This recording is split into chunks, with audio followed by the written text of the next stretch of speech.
En El Mostrador Podcast, debate y conversación para comenzar tu mañana. Al Pan Pan, con Mirna Schindler. Entrevistas con los actores de hoy.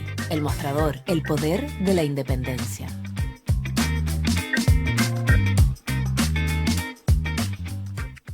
¿Cómo están ustedes? Muy buenos días. Iniciamos un nuevo capítulo de Al Pan Pan aquí por elmostrador.cl mientras seguimos monitoreando lo que está pasando tras la intervención de Estados Unidos en Venezuela. Les cuento que lo último que se sabe respecto de del impacto que esto tiene a nivel regional es que el presidente Trump y el presidente de Colombia, Gustavo Petro, sostuvieron una conversación telefónica de 1 hora de acuerdo a lo que se está diciendo hoy día en los portales internacionales, poner fin a toda la controversia, las declaraciones altisonantes y la preocupación que también se había levantado en este país. Tanto así que Petro ha dicho que Colombia puede dormir tranquila.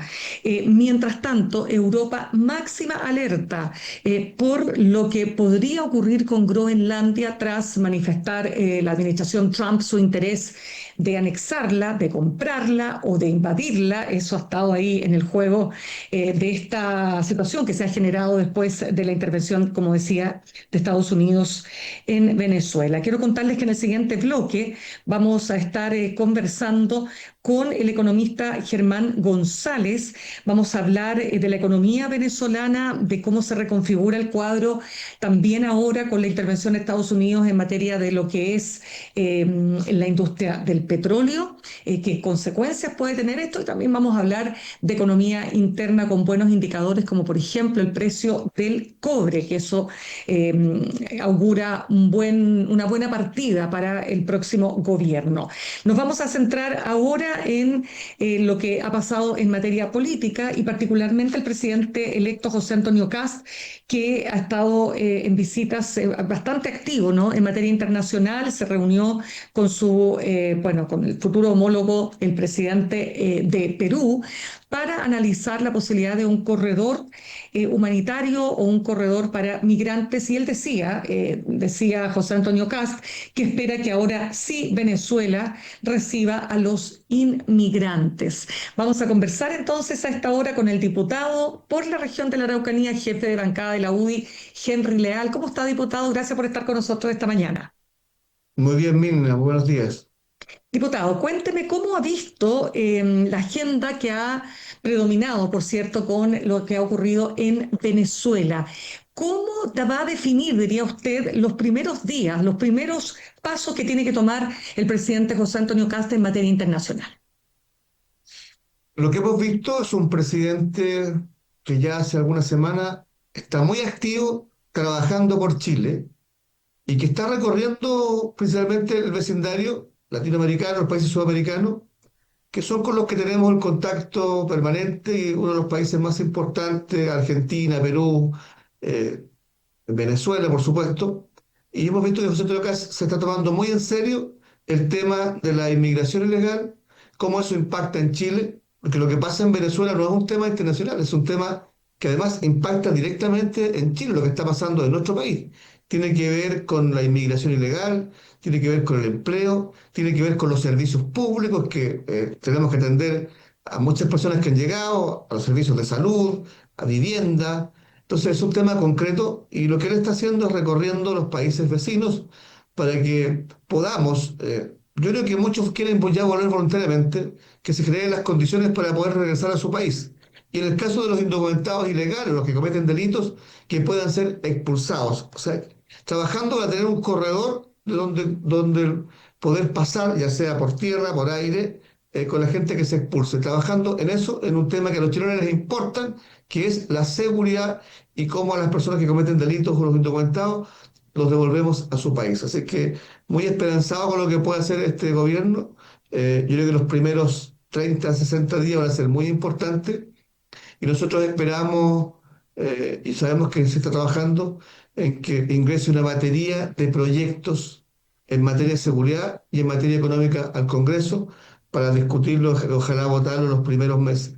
Por eso es tan importante lo que se está discutiendo ahora en el Congreso, quién preside la mesa, por ejemplo, porque eso va a tener una importancia, significativa para conformación de las tablas y los proyectos de ley que se puedan discutir las urgencias y respetar las urgencias. Vamos a ir con esos diputados, pero antes quiero preguntarle lo siguiente, porque el presidente electo, apenas ocurrió la intervención de Estados Unidos o esta sustracción de Nicolás Maduro, se apuró o más bien planteó que esta era una gran noticia. Sin embargo, al cabo de todos estos días, lo que hemos visto es que la cúpula del chavismo se mantiene. ¿Para usted sigue siendo una gran noticia? Mire, yo sé que aquí hay dos visiones y son respetables.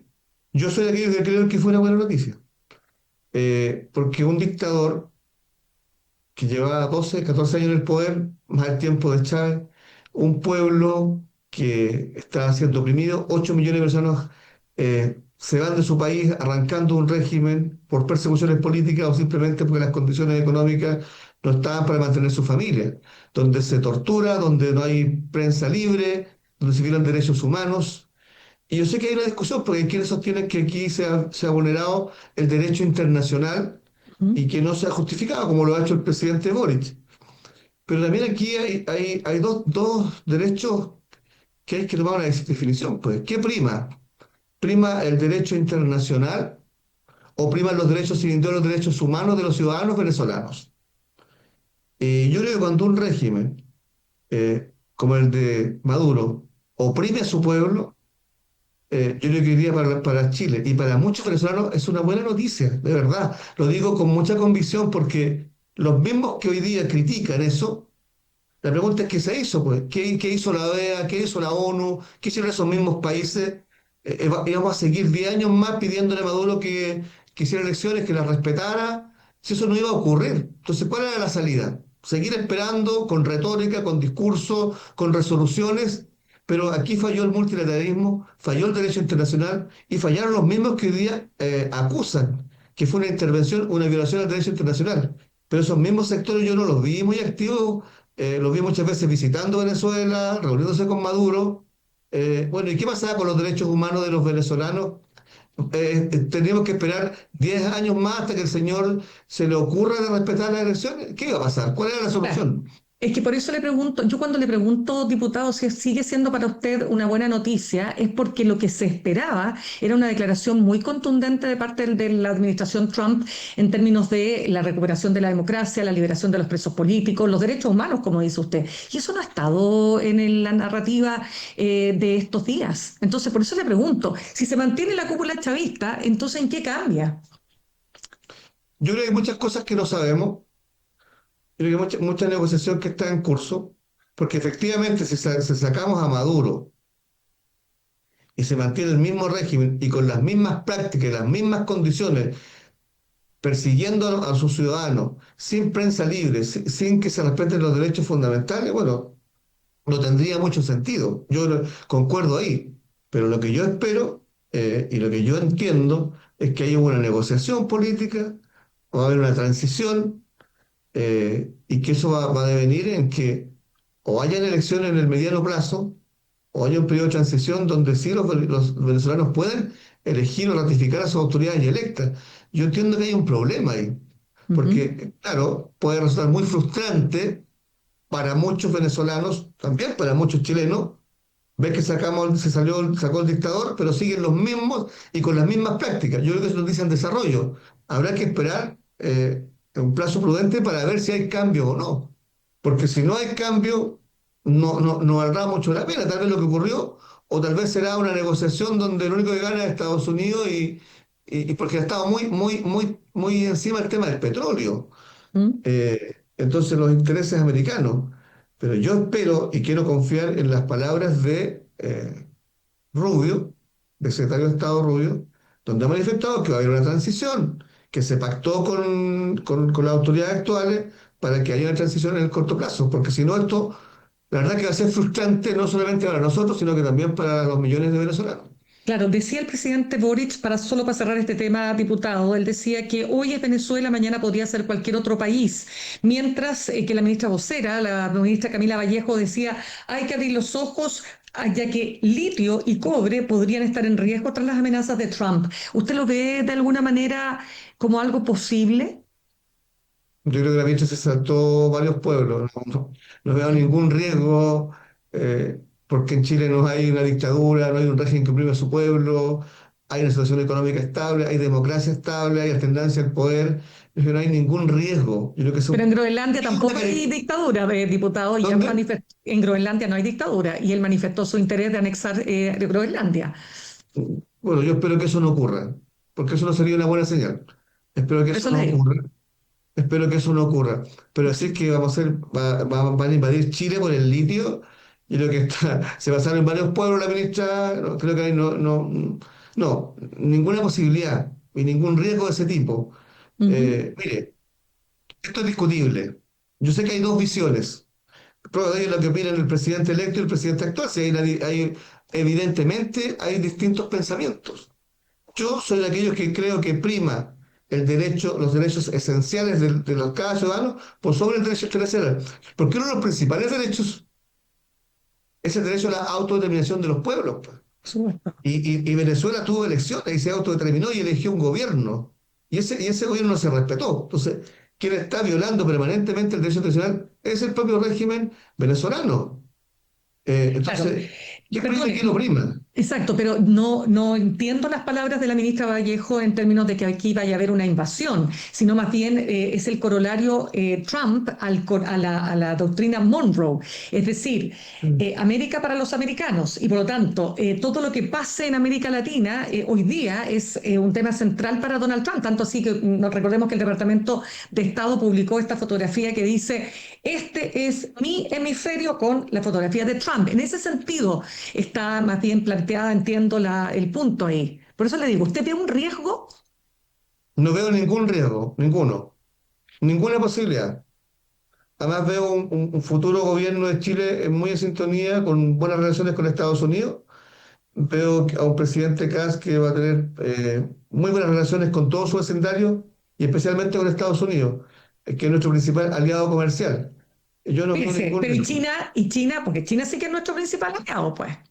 Pero yo creo que Chile puede hacer ambas cosas. Si Ya, pero nosotros tenemos, cómo tendrá que comportarse el presidente? Porque ahí va a ser complejo el equilibrio, los equilibrios ahí entre China y Estados Unidos.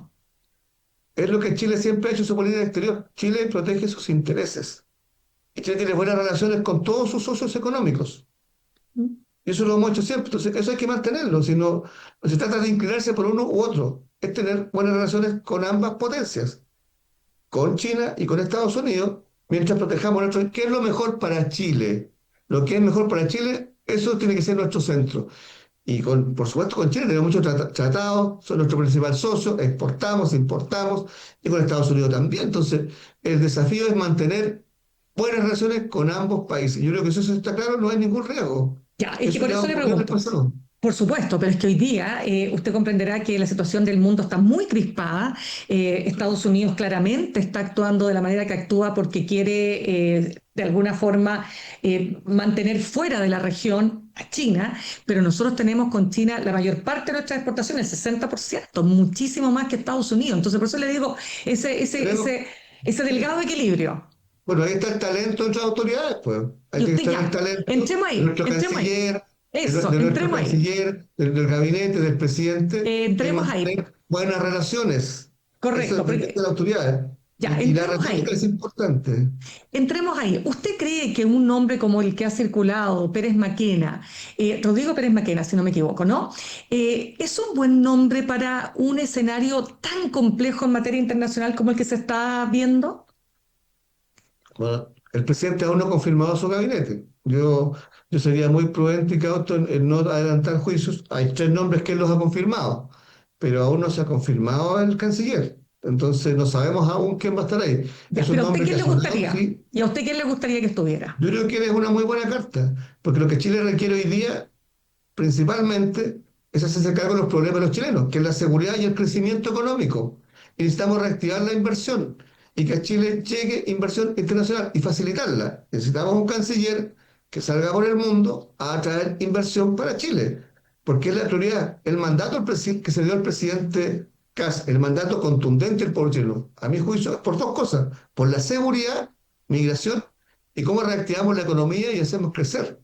¿Cómo generamos puestos de trabajo? Necesitamos que se traiga inversión a Chile. Y yo creo que el presidente está pensando cómo tenemos un canciller que es capaz de recorrer el mundo convenciendo a inversionistas, a empresarios que invierten en Chile, que va a haber reglas claras, que vamos a rebajar impuestos y que vamos a fomentar y dar las facilidades para que inviertan y tengan seguridad, reglas claras. Y eso tiene que ser un buen negociador económico, que tenga contacto en el interior. Y desde ese punto de vista, yo creo que sería la persona adecuada a mi juicio.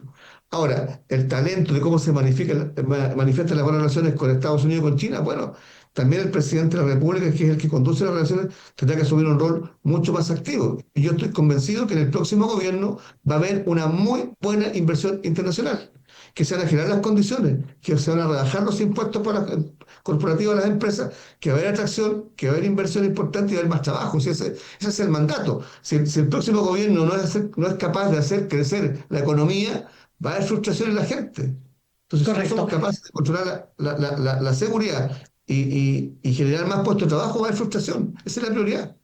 Perfecto, no, Francisco Pérez Maquena, yo había dicho Rodrigo, me equivoqué. Vamos, ya. Los nombres que más o menos parece que están definidos son el de Jorge Quirós para Hacienda, Claudio Alvarado, que podría llegar a Interior Express, Martina Rao, Ministerio de Obras Públicas, Iván Poduje, Vivienda. A ver, ¿cómo ve usted? Porque la conformación del gabinete, yo creo que lo conversamos alguna vez, diputado, mucho antes de que ganara José Antonio Cast. Usted decía, si no me equivoco, usted decía, pero si va a ser Chile Vamos el que va a estar predominantemente en el próximo gobierno. ¿Qué rol cree usted que debiera jugar ahí en el gabinete Chile Vamos? Y yo creo que el presidente, como es su derecho, está conformando un gabinete de su confianza. Y yo lo que yo entiendo es que los partidos, en mi caso, mi partido, la UDI, no tiene ningún cuestionamiento a eso, al contrario, es un gabinete que va a formar él, que es de su confianza, pero donde por supuesto ha dado señales que va a integrar, al menos en el equipo político, a Chile Vamos, porque Alvarado es un militante de la UDI, destacado militante, de gran experiencia como senador, como ministro de Estado.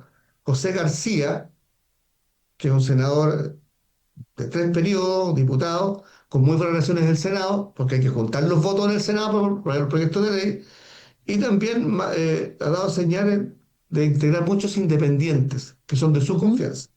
Yo creo que los partidos van a tener un poco más de incidencia en lo que es la instalación, en lo que son las subsecretarías los cargos regionales principalmente, pero un gabinete es un gabinete que ha conformado presidente con plena libertad, como es su derecho de hacerlo, y nosotros lo respetamos. Y aquí hay un gabinete de experiencia, eh, con personas probadas que van a llegar, se van a instalar y el mismo día van a empezar a administrar. Porque lo que no puede ocurrir es que se llegue a experimentar a los ministerios. Chile no admite más experimentos, necesitamos personas que se sienten y el mismo día empiecen a gobernar con claridad. Y eso es lo que ha estado haciendo el presidente, recorriendo Chile, formando sus equipos, y yo estoy muy optimista que tendremos un gabinete técnicamente muy competente, de gran experiencia, y también con algunas figuras jóvenes que no cabe duda que van a ser incorporadas, pero el presidente está armando el gabinete con personas de su confianza y los partidos lo respetan plenamente. Ya, ahora, ¿usted qué le parece? Usted, porque se ha planteado también desde su sector ciertas aprensiones con, por ejemplo, el nombre de Jorge Quirós. Más allá de lo que pasa con las colusiones y qué sé yo, que el rol que puede haber tenido directo, indirectamente, el punto aquí, por ejemplo, se recordaba que él fue el que redactó el informe para ustedes, los diputados justamente de las derechas, pero fundamentalmente para republicanos sin duda, sobre por qué no debía producirse la alianza entre SQM y Codelco. Pero hoy día ese es un hecho, él va a tener que asumir esto, que ya es una alianza que está materializada. ¿Usted tiene aprensiones respecto de su figura? No, hubo una opinión de un diputado de la UDI electo, que luego se retractó, creo que fue desafortunada. Nosotros respetamos plenamente la independencia del presidente para conformar su gabinete. Y nos parece que Quirós es un buen economista, que cuenta con la confianza del presidente, que es lo más importante, y nosotros como Chile vamos a respaldar y apoyar todas las designaciones que el presidente haga. Él es el que elige sus colaboradores directos, él ganó las elecciones, nosotros como Chile vamos a colaborar con este gobierno, pero no es nuestro gobierno directamente, somos invitados a formar parte, lo vamos a hacer, pero es el Partido Republicano quien ganó las elecciones y tienen todo el derecho a formar su gabinete. Y nosotros vamos a colaborar lealmente con este gobierno. No incondicional, pero lealmente con el gobierno. ¿Usted cree que este gobierno que viene va a ser un gobierno pro empresa o pro mercado? Porque ahí está puesta también la discusión. Yo creo que va a ser un gobierno pro inversión. Creo que va a ser un gobierno que va a eliminar muchas trabas administrativas y va a ingresar proyectos de ley para disminuir burocracia, para que las empresas grandes y pequeñas y medianas puedan invertir y generar actividad económica. Creo que ahí va a estar el foco, más que mercado, más que empresa, va a ser un gobierno pro inversión que va a dar muchas facilidades. Hoy día yo sé y me consta que están trabajando ministerio por ministerio para ver cada una de las trabas, permisos excesivos, plazos que hay y que hacen difícil invertir en Chile. Y por eso también, cuando hablábamos, un canciller que maneje el tema económico, que pueda atraer inversión. Entonces yo calificaría como un gobierno que va a ser pro inversión.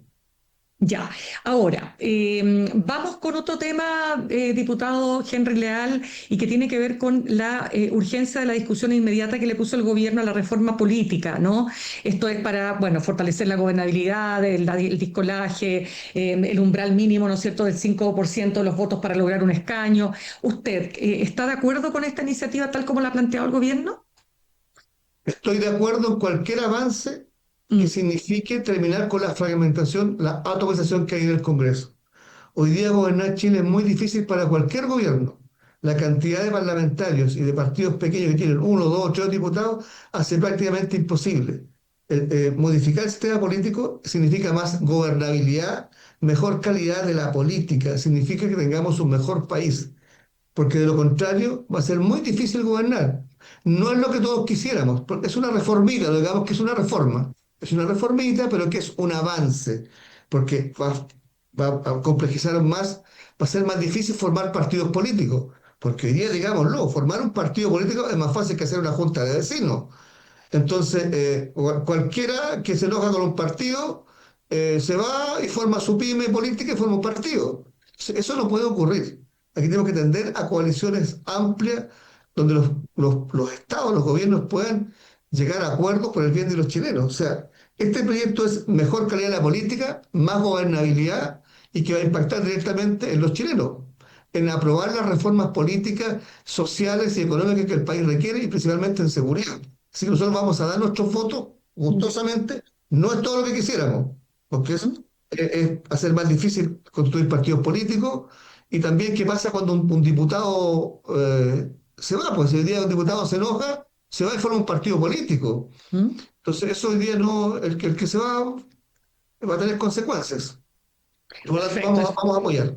Ya, ¿y usted cree que sale esto antes de marzo, del 11 de marzo? Sí, yo creo que va a salir. Ya, Yo creo que esto va a salir. perfecto. Nos quedan 3 semanas legislativas más la primera semana de marzo. 4 semanas. Yo creo que esto va a salir. Es de los Perfecto. proyectos que estamos esperanzados que va a salir. Perfecto. Diputado, lo último que quiero preguntar y es la decisión que ha tomado la UDI de no presentar una acusación constitucional contra la ministra de Salud, Jimena Aguilera, ¿no? Pese a que habían dado ahí en su sector un ultimátum para que ella renunciara. ¿Usted está de acuerdo? Bueno, usted es el jefe de bancada sin duda, pero ¿por qué se tomó esta decisión? Mire, yo hace algunos meses interpelé a la ministra Aguilera. Fui el diputado interpelador. Y uno de los temas fue que había funcionarios de su servicio que se saltaban la fila y que tenían privilegios a la hora de a quién se atendía, quién tenía una hora o a quién se hacía una operación quirúrgica. Y hoy día está frente a ella lo mismo, pues. Yo creo que están todas las condiciones para acusarla. Desistimos por un tema práctico, Mirna, no porque no estén Ya. los argumentos. Están todos los antecedentes, pero estamos a 3 semanas de terminar esta legislatura y los tiempos no dan. Porque presentar una acusación hay que redactarla, no es de un día para otro, para que sea algo serio. Eso hay que presentarlo, hay que notificar a la ministra, tiene un plazo para responder, hay que conformar una comisión que tiene plazos para recibir, luego hay que fijar, no nos dan los tiempos. Entonces, simplemente por un tema de práctico. Yo dije, el caso Venezuela salvó a la ministra Aguilera y a la contingencia, porque si esto hubiese ocurrido 15 días atrás, los tiempos sí estarían. Entonces desistimos simplemente porque no nos dan los tiempos políticos antes que termine esta legislatura. Pero para usted ahí, a ver, cuando usted dice que están Los se dan las condiciones, antecedentes, eso. yo creo que se han ido acumulando antecedentes que hemos ido conociendo con los días que hacen que su caso sea más insostenible. Y lo que uno esperaría es que el gobierno dé una señal y la saque, porque si no sabe cuál es la señal, las autoridades sí pueden tener prioridad para atenderse en los hospitales, más si eres familiar de un ministro de Estado, independiente de la parte humana. Yo entiendo la parte humana como hijo, porque cuando uno tiene a su madre enferma, uno va a hacer cualquier cosa. Yo lo entiendo, pero cuando uno es autoridad, tiene una responsabilidad, primero, de cumplir los protocolos y las normas establecidas. Y acá, lo que hemos ido conociendo en reportajes de televisión de algunos canales, es que acá hay más que una llamada telefónica, que hubo instrucciones, hubo funcionarios que dejaron constancia, que se saltaron la fila, literalmente. Entonces, los antecedentes que hoy día existen, en mi juicio, ameritan absolutamente.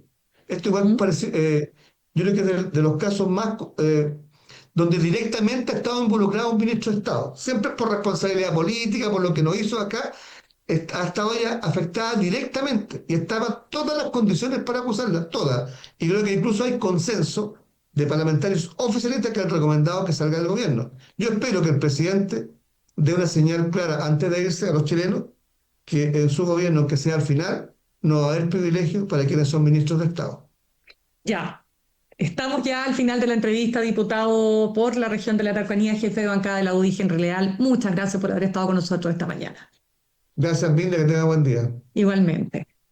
Bien, nos vamos a ir al corte y al regreso les decía que vamos a entrar de lleno en el análisis económico de lo que ha pasado en Venezuela, el deseo de Donald Trump y de su administración, Marco Rubio lo ha dicho así, de hacerse del petróleo y qué significa, ¿no? En definitiva, el ingreso, si es que va a lograr materializar este ingreso, porque no es fácil convencer a los inversores en un país que todavía son demasiadas las preguntas sin responder sobre estabilidad y gobernabilidad. Vamos a estar hablando de aquello, también de economía interna, con Germán González, economista del Centro Latinoamericano de Políticas Económicas y Sociales, CLAPES UC. Ya volvemos. En instantes, una nueva entrevista en Al Pan Pan con Mirna Schindler por El Mostrador Podcast, el poder de la transparencia.